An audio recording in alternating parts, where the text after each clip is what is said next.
Let's look at the picture of the people playing the large drums. How would you describe the sound you think these drums make? They might make a loud, low, booming sound.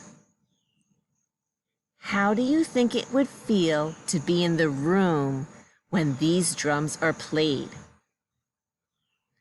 I think the sound might hurt my ears, and I could feel the vibrations in my whole body. I'm going to read this page to you. Let's find out how sound can vibrate. Sound makes things vibrate. Things that vibrate make sound. Sound can make things vibrate too. Drummers banging on these big drums make a loud sound. If you could touch the walls and the floor in the room, you would probably feel the vibration from the sound. What causes objects to make sound? Vibrations. That's what we've already learned. Remember in our last investigation, the rubber band vibrated and it made a sound.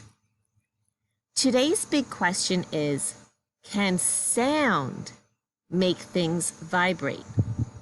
The answer is yes, sound can make things vibrate.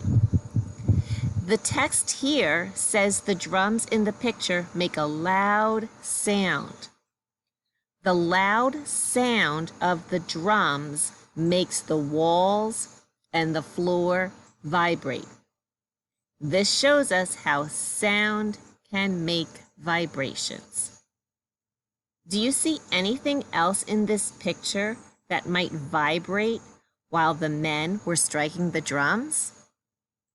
Maybe stands holding the drums, or the drumsticks, or the clothes of the men, or even the men themselves.